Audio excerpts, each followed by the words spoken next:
प्रसन्नाङ्गरागं प्रभाकाञ्चनाङ्गं जगद्भीतिशौर्यं तुषाराद्रिधैर्यम् तृणीभूतहेतिं रणोद्यद्विभूतिं भजे वायुपुत्रं पवित्राप्तमित्रम् भजे पावनं भावनानित्यवासम्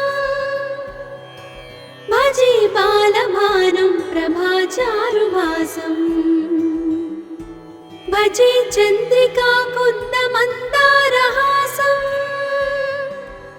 भजे सन्ततं रामभूपालदासम् भजे लक्ष्मणप्राणरक्षातिदक्षं भजे तोषितानेकगीर्वाणपक्षम् भजे घोरसङ्ग्रामसीमाहताक्षं भजे रामनामातिसम्प्राप्तरक्षम् कृताभीलनादं क्षितिक्षिप्तपादम् घनक्रान्तभृङ्गं कटिस्थोरुजङ्घम् वियद्व्याप्तकेशं भुजाश्लेषितास्मम् जयश्रीसमेतं भजे रामदूतम्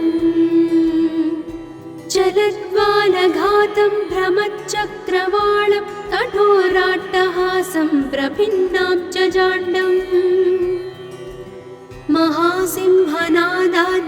महासिंहनादाद्विशीर्णत्रिलोकं भजे आञ्जनेयं प्रभुं वज्रकायम्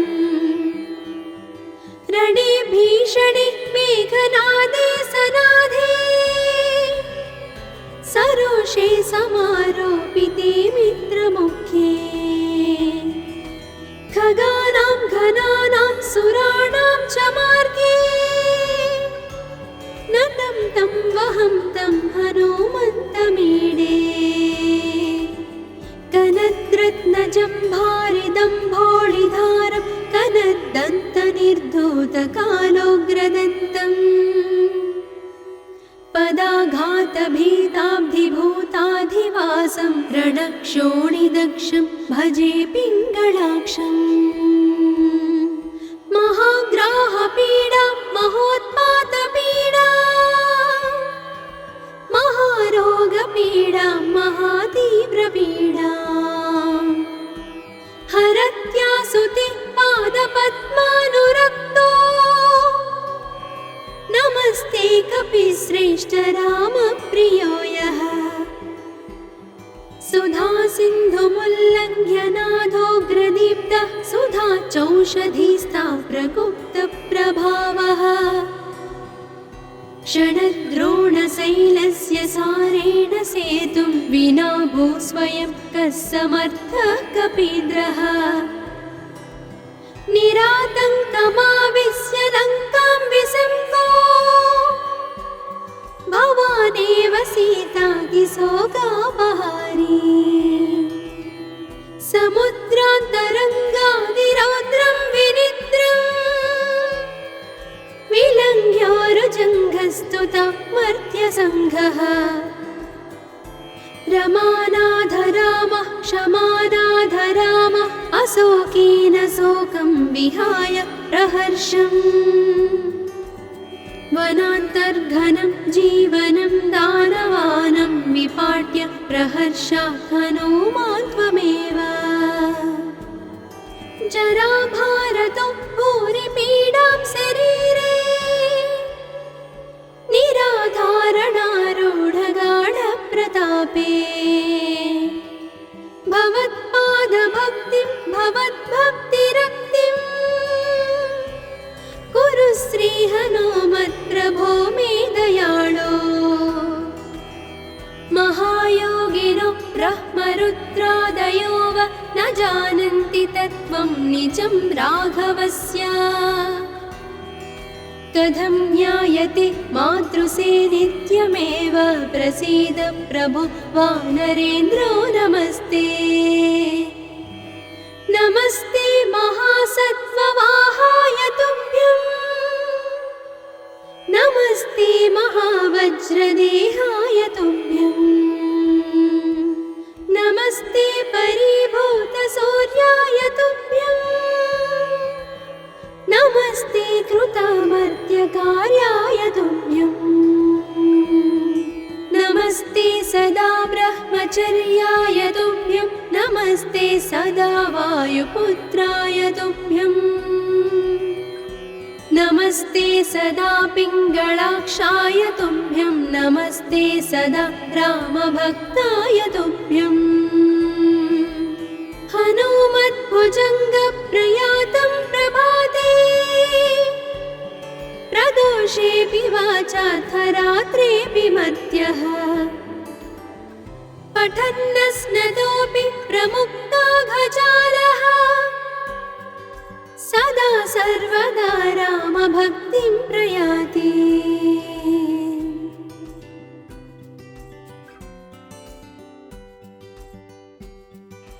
प्रसन्नाङ्गरागं प्रभाकाञ्चनाङ्गं जगद्भीतिशौर्यं तुषाराद्रिधैर्यम् तृणीभूतहेतिं रणोद्यद्विभूतिं भजे वायुपुत्रं पवित्राप्तमित्रम् भजे पावनं भावनानित्यवासम् भजे बालभानं प्रभाचारुभासम् भजे चन्द्रिकाकुन्दमन्दारहासम् भजे सन्ततं रामभूपालदासम् भजे लक्ष्मणप्राणरक्षातिदक्षं भजे तोषितानेकगीर्वाणपक्षम् भजे घोरसङ्ग्रामसीमाहताक्षं भजे रामनामातिसम्प्राप्तरक्षम् कृताभीलनादं क्षितिक्षिप्तपादम् घनक्रान्तभृङ्गं कटिस्थोरुजङ्घम् वियद्व्याप्तकेशं भुजाश्लेषितास्मम् जयश्रीसमेतं भजे रामदूतम् चलद्वालघातं भ्रमच्चक्रवालं कठोराट्टहासं प्रभिन्नाब्जजाण्डम् महासिंहनादाद्विशीर्णत्रिलोकं भजे आञ्जनेयं प्रभुं वज्रकायम् रणे भीषणे मेघनादे सनादे सरोषे समारोपिते मित्रमुख्ये खगानां घनानां सुराणां च मार्गे नतं तं वहं तं हनुमन्तमीडे कनद्रत्नजम्भारिदम्भोळिधारं कनद्दन्तनिर्धूतकालोग्रदन्तम् पदाघातभीताब्धिभूताधिवासं रणक्षोणिदक्षं भजे पिङ्गळाक्षम् महाग्राहपीडा महोत्पातपीडा महारोगपीडा महातीव्रपीडा हरत्यासुते पादपद्मानुरक्तो नमस्ते कपिश्रेष्ठ रामप्रियो यः सुधा सिन्धुमुल्लङ्घ्य नाथोग्रदीप्तः सुधा चौषधीस्ता प्रगुप्तप्रभावः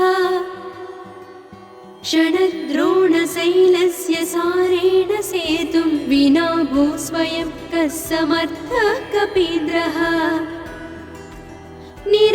निरातङ्कमाविश्य लङ्कां विसङ्को भवानेव सीतातिशोकापहारी समुद्रान्तरङ्गादिरौद्रं विनिद्रम् विलङ्घ्योरुजङ्घस्तुता मर्त्यसङ्घः रमानाथ रामः क्षमानाथ रामः अशोकेन शोकं विहाय प्रहर्षम्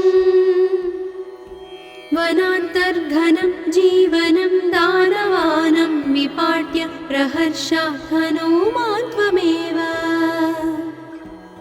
जराभारतो भूरिपीडां शरीरे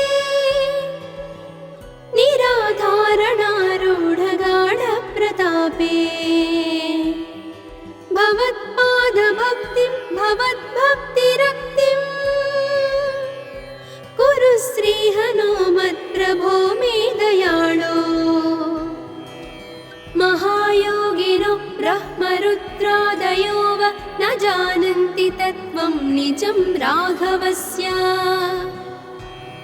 कथं ज्ञायते मातृसे नित्यमेव प्रसीद प्रभो वानरेन्द्रो नमस्ते नमस्ते महासत्त्ववाहाय तुभ्यं नमस्ते महावज्रदेहाय तुभ्यं नमस्ते परिभूतसूर्याय तुभ्यं नमस्ते कृतमर्त्यकार्याय तुभ्यं नमस्ते सदा ब्रह्मचर्याय तुभ्यं नमस्ते सदा वायुपुत्राय तुभ्यं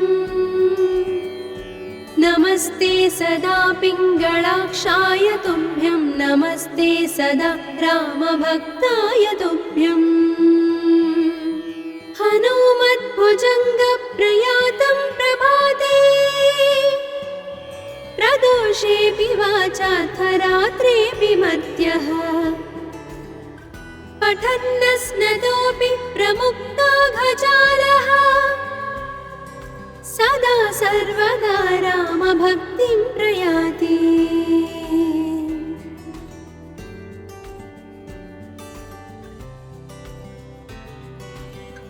प्रसन्नाङ्गरागं प्रभाकाञ्चनाङ्गं जगद्भीतिशौर्यं तुषाराद्रिधैर्यम्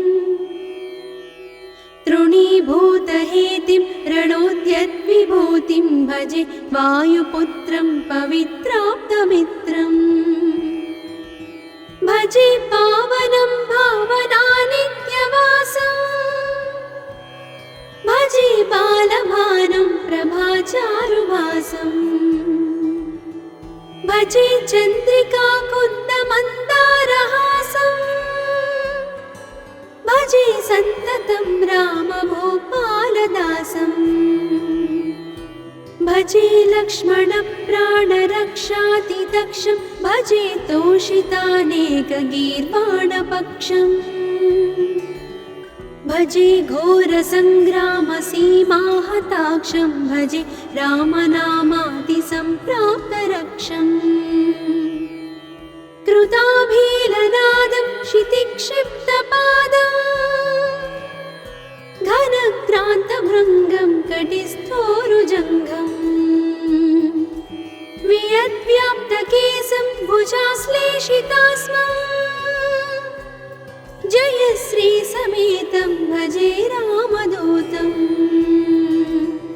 चलद्वालघातं भ्रमच्चक्रवालं कठोराट्टहासं प्रभिन्नाब्जजाण्डम् महासिंहनादाद्विशीर्णत्रिलोकं भजे आञ्जनेयं प्रभुं वज्रकायम् रणे भीषणे मेघनादे सनाधे सरोषे समारोपिते मित्रमुख्ये खगानां घनानां सुराणां च मार्गे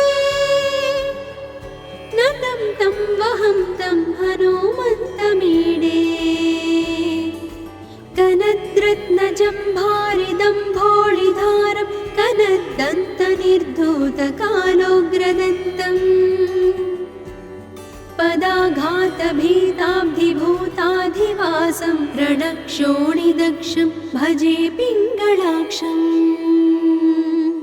महाग्राहपीडा महोत्पातपीडा महारोगपीडा महातीव्रपीडा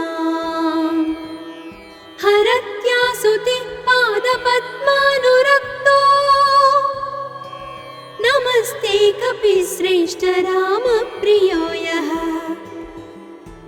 सुधा सिन्धुमुल्लङ्घ्य नाथोग्रदीप्तः सुधा चौषधीस्ता प्रगुप्तप्रभावः षडद्रोणशैलस्य सारेण सेतुं विना भूस्वयं कः समर्थः कपीन्द्रः निरातङ्कमाविश्य लङ्कां विसम्भो भवानेव सीतातिशोकापहारी समुद्रान्तरङ्गादिरौद्रं विनित्य प्रस्तुता मर्त्यसङ्घः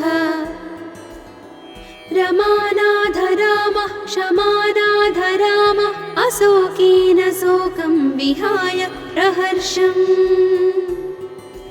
वनान्तर्घनं जीवनं दानवानं विपाट्य प्रहर्षात् हनूमान् त्वमेव जराभारतो भूरिपीडां शरीरे निराधारणारूढगाढप्रतापे भवत्पादभक्तिं भवद्भक्तिरक्तिं कुरु श्रीहनुमत्प्रभो मे दयाळो महायोगिनो ब्रह्मरुद्रादयो वा न जानन्ति तत्त्वं निजं राघवस्य कथं ज्ञायते मातृसे नित्यमेव प्रसीद प्रभो वानरेन्द्रो नमस्ते नमस्ते महासत्त्ववाहाय तुभ्यं नमस्ते महावज्रदेहाय तुभ्यं नमस्ते परिभूतसूर्याय तुभ्यं नमस्ते कृतामर्त्यकार्याय तुभ्यं नमस्ते सदा ब्रह्मचर्याय तुभ्यं नमस्ते सदा वायुपुत्राय तुभ्यं नमस्ते सदा पिङ्गळाक्षाय तुभ्यं नमस्ते सदा रामभक्ताय तुभ्यं हनुमद्भुजङ्गप्रयातं प्रभाते प्रदोषेऽपि वाचार्थरात्रेऽपि मर्त्यः पठन्नस्नतोऽपि प्रमुक्ताघजालः सदा सर्वदा रामभक्तिं प्रयाति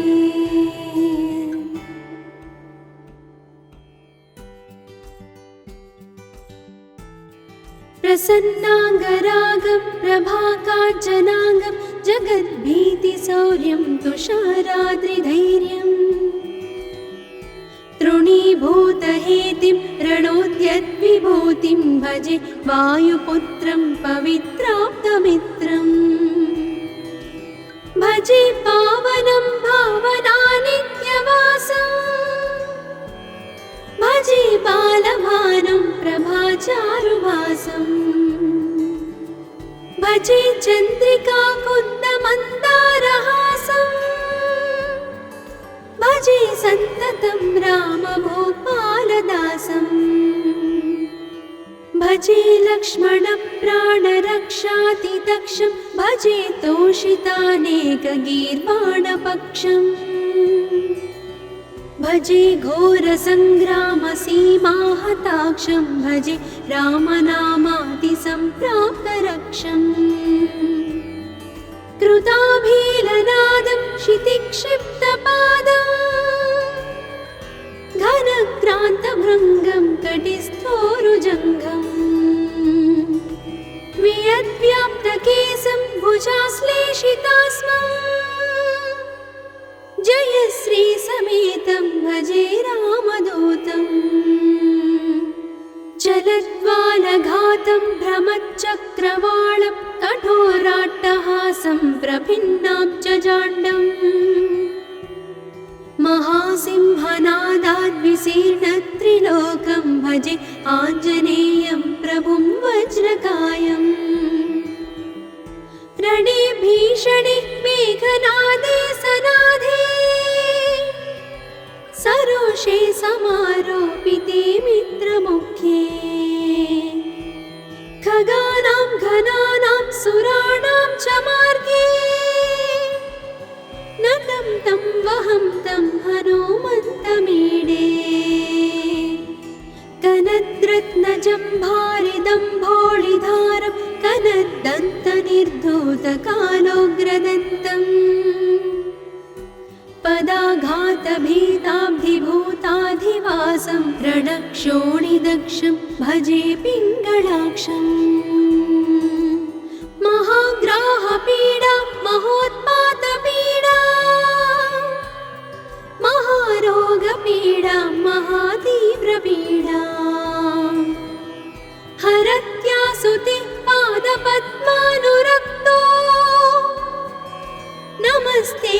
श्रुतिश्रेष्ठ रामप्रियो यः सुधा सिन्धुमुल्लङ्घ्य नादोग्रदीप्तः सुधा चौषधीस्ता प्रगुप्तप्रभावः षडद्रोणशैलस्य सारेण सेतुं विना भू स्वयं कः समर्थः कपीन्द्रः निरातङ्कमाविश्य लङ्कां विसम्पो भवानेव सीतादिशोकापहारी समुद्रान्तरङ्गादिरौद्रं विनिद्रम् विलङ्घ्योरुजङ्घस्तुता मर्त्यसङ्घः रमानाथ रामः क्षमानाथ रामः अशोकेन शोकं विहाय प्रहर्षम् वनान्तर्घनं जीवनं दानवानं विपाट्य प्रहर्षात् हनूमान् त्वमेव जराभारतो भूरिपीडां शरीरे निराधारणारूढगाढप्रतापे भवत्पादभक्तिं भवद्भक्तिरक्तिं कुरु श्रीहनुमत्प्रभो मे दयाळो महायोगिनो ब्रह्मरुद्रादयो वा न जानन्ति तत्त्वं निजं राघवस्य कथं ज्ञायते मातृसे नित्यमेव प्रसीद प्रभो वानरेन्द्रो नमस्ते नमस्ते महासत्त्ववाहाय तुभ्यं नमस्ते महावज्रदेहाय तुभ्यं नमस्ते परिभूतसूर्याय तुभ्यं नमस्ते कृतामर्त्यकार्याय तुभ्यं नमस्ते सदा ब्रह्मचर्याय तुभ्यं नमस्ते सदा वायुपुत्राय तुभ्यं नमस्ते सदा पिङ्गळाक्षाय तुभ्यं नमस्ते सदा रामभक्ताय तुभ्यं हनुमद्भुजङ्गप्रयातं प्रभाते प्रदोषेऽपि वाचार्थरात्रेऽपि मर्त्यः पठन्नस्नतोऽपि प्रमुक्ताघजालः सदा सर्वदा रामभक्तिं प्रयाति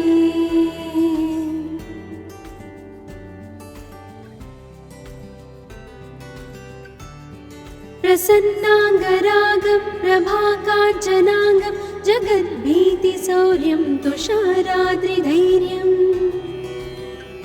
तृणीभूतहेतिं रणोद्यद्विभूतिं भजे वायुपुत्रं पवित्राप्तमित्रम् भजे पावनं भावनानित्यवासं भजे बालभानुं प्रभाचारुभासं भजे चन्द्रिकाकुन्दमन्दारहासं भजे सन्ततं रामभूपालदासं भजे लक्ष्मणप्राणरक्षातिदक्षं भजे तोषितानेकगीर्वाणपक्षम् भजे घोरसङ्ग्रामसीमाहताक्षं भजे रामनामादिसम्प्राप्तरक्षम् कृताभीलनादं क्षितिक्षिप्तपादं घनक्रान्तभृङ्गं कटिस्थोरुजङ्घम् वियद्व्याप्तकेशं भुजाश्लेषितास्मं जय श्रीसमेतं भजे रामदूतं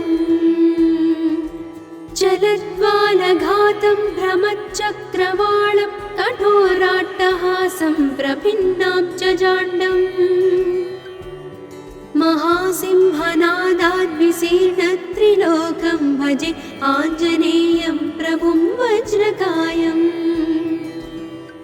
रणे भीषणे मेघनादे सनादे प्रकाशे समारोपिते मित्रमुख्ये खगानां घनानां सुराणां च मार्गे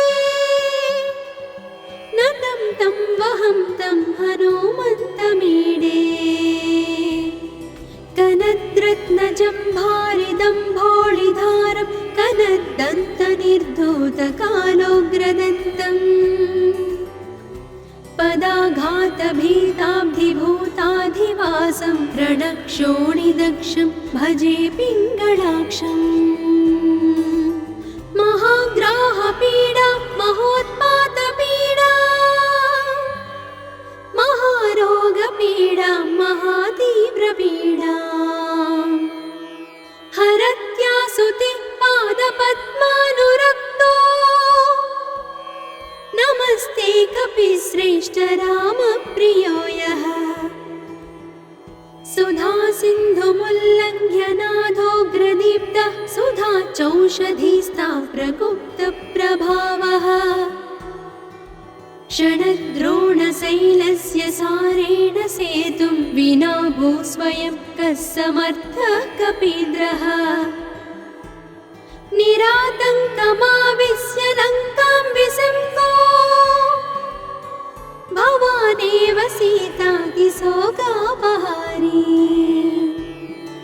समुद्रान्तरङ्गादिरौद्रं विनिद्रम् विलङ्घ्योरुजङ्घस्तुता मर्त्यसङ्घः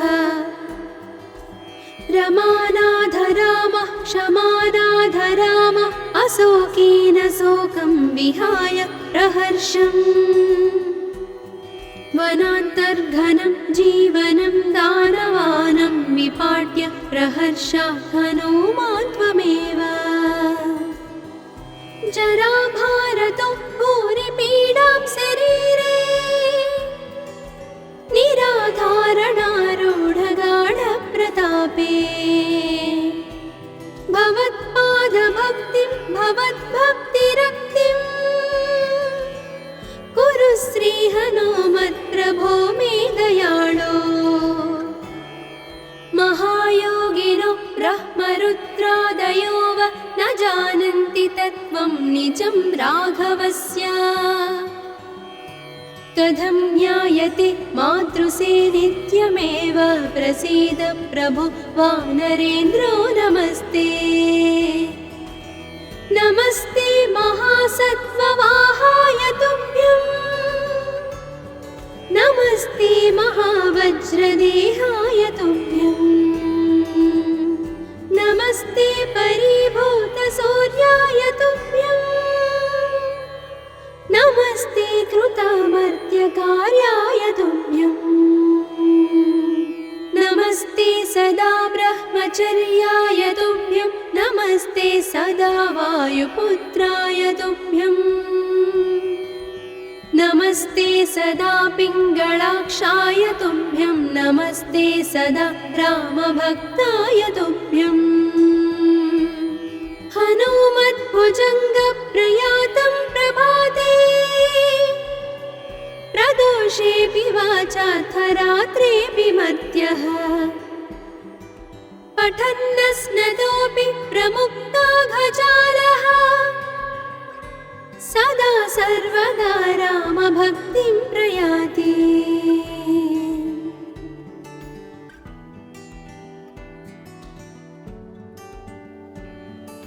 प्रसन्नाङ्गरागं प्रभाकाञ्चनाङ्गं जगद्भीतिशौर्यं तुषाराद्रिधैर्यम्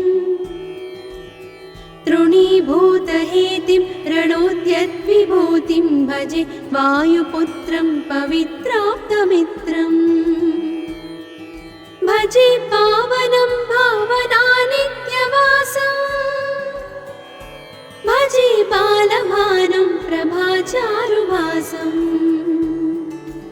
भजे चन्द्रिकाकुन्दमन्दारहासं भजे सन्ततं रामभूपालदासं भजे लक्ष्मणप्राणरक्षातिदक्षं भजे तोषितानेकगीर्वाणपक्षम् भजे घोरसङ्ग्रामसीमाहताक्षं भजे रामनामादिसम्प्राप्तरक्षम् कृताभीलनादं क्षितिक्षिप्तपादम् घनक्रान्तभृङ्गं कटिस्थोरुजङ्घम्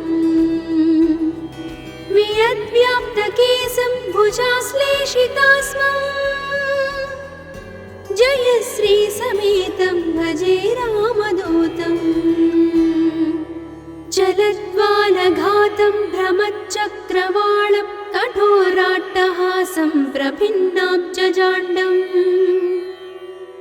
महासिंहनादाद्विशीर्णत्रिलोकं भजे आञ्जनेयं प्रभुं वज्रकायम् रणे भीषणे मेघनादे सनाधे सरोषे समारोपिते मित्रमुख्ये खगानां घनानां सुराणां च मार्गे नतं तं वहं तं हनुमन्तमीडे कनद्रत्नजम्भारिदम्भोळिधारं कनद्दन्तनिर्धूतकालोग्रदन्तम् पदाघातभीताब्धिभूताधिवासं रणक्षोणिदक्षं भजे पिङ्गळाक्षम् महाग्राहपीडा महोत्पातपीडा महारोगपीडा महातीव्रपीडा हरत्यासुते पादपद्मानुरक्तो नमस्ते कपिश्रेष्ठ रामप्रियो यः सुधा सिन्धुमुल्लङ्घ्य नाथोग्रदीप्तः सुधा चौषधीस्ता प्रगुप्तप्रभावः षडद्रोणशैलस्य सारेण सेतुं विना भूस्वयं कः समर्थः कपीन्द्रः निरातङ्कमाविश्य लङ्कां विसङ्गो भवानेव सीतातिशोकापहारी समुद्रान्तरङ्गादिरौद्रं विनिद्रम् विलङ्घ्योरुजङ्घस्तुता मर्त्यसङ्घः रमानाधरामः क्षमानाधरामः अशोकेन शोकं विहाय प्रहर्षम् वनान्तर्घनं जीवनं दानवानं विपाट्य प्रहर्षा हनुमान् त्वमेव जराभारतो भूरिपीडां शरीरे निराधारणारूढगाढप्रतापे भवत्पादभक्तिं भवद्भक्तिरक्तिं कुरु श्रीहनुमत्प्रभो मे दयाळो महायोगिनो ब्रह्मरुद्रादयो वा न जानन्ति तत्त्वं निजं राघवस्य कथं ज्ञायते मातृसे नित्यमेव प्रसीद प्रभो वानरेन्द्रो नमस्ते नमस्ते महासत्त्ववाहाय तुभ्यं नमस्ते महावज्रदेहाय तुभ्यं नमस्ते परिभूतसूर्याय तुभ्यं नमस्ते कृतामर्त्यकार्याय तुभ्यं नमस्ते सदा ब्रह्मचर्याय तुभ्यं नमस्ते सदा वायुपुत्राय तुभ्यं नमस्ते सदा पिङ्गळाक्षाय तुभ्यं नमस्ते सदा रामभक्ताय तुभ्यं हनुमद्भुजङ्गप्रयातं प्रभाते प्रदोषेऽपि वाचार्थरात्रेऽपि मर्त्यः पठन्नस्नतोऽपि प्रमुक्ताघजालः सदा सर्वदा रामभक्तिं प्रयाति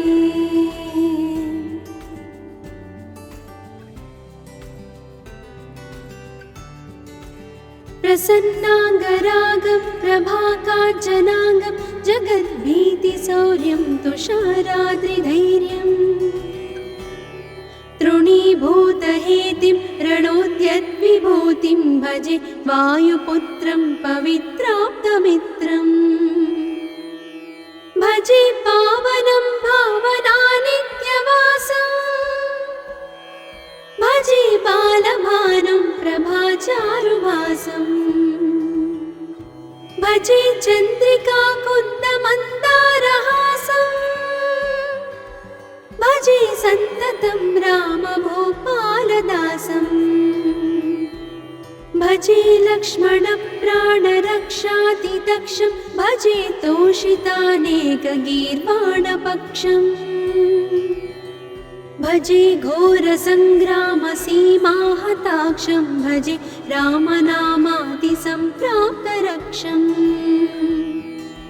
कृताभीलनादं क्षितिक्षिप्तपादम् घनक्रान्तभृङ्गं कटिस्थोरुजङ्घम् वियद्व्याप्तकेशं भुजाश्लेषितास्मम् जयश्रीसमेतं भजे रामदूतम् चलद्वालघातं भ्रमच्चक्रवालं कठोराट्टहासं प्रभिन्नाब्जजाण्डम् महासिंहनादाद्विशीर्णत्रिलोकं भजे आञ्जनेयं प्रभुं वज्रकायम् रणे भीषणे मेघनादे सनादे सरोषे समारोपिते मित्रमुख्ये खगानां घनानां सुराणां च मार्गे नतं तं वहं तं हनुमन्तमीडे कनद्रत्नजम्भारिदम्भोळिधारं कनद्दन्तनिर्धूतकालोग्रदन्तम् पदाघातभीताब्धिभूताधिवासं रणक्षोणिदक्षं भजे पिङ्गळाक्षम् महाग्राहपीडा महोत्पातपीडा महारोगपीडा महातीव्रपीडा हरत्यासुते पादपद्मानुरक्तो नमस्ते कपिश्रेष्ठ रामप्रियो यः सुधा सिन्धुमुल्लङ्घ्य नाथोग्रदीप्तः सुधा चौषधीस्ता प्रगुप्तप्रभावः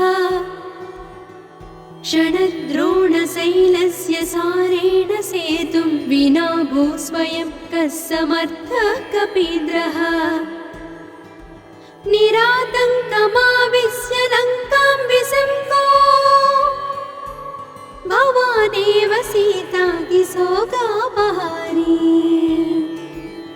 समुद्रान्तरङ्गादिरौद्रं विनिद्रम् विलङ्घ्योरुजङ्घस्तुता मर्त्यसङ्घः रमानाधरामः क्षमानाधरामः अशोकेन शोकं विहाय प्रहर्षम् वनान्तर्घनं जीवनं दानवानं विपाट्य प्रहर्षात् हनूमान् त्वमेव जराभारतो भूरिपीडां शरीरे निराधारणारूढगाढप्रतापे भवत्पादभक्तिं भवद्भक्तिरक्तिं कुरु श्रीहनुमत्प्रभो मे दयाळो महायोगिनो ब्रह्मरुद्रादयो वा न जानन्ति तत्त्वं निजं राघवस्य कथं ज्ञायते मातृसे नित्यमेव प्रसीद प्रभो वानरेन्द्रो नमस्ते नमस्ते महासत्त्ववाहाय तुभ्यं नमस्ते महावज्रदेहाय तुभ्यं नमस्ते परिभूतसूर्याय तुभ्यम्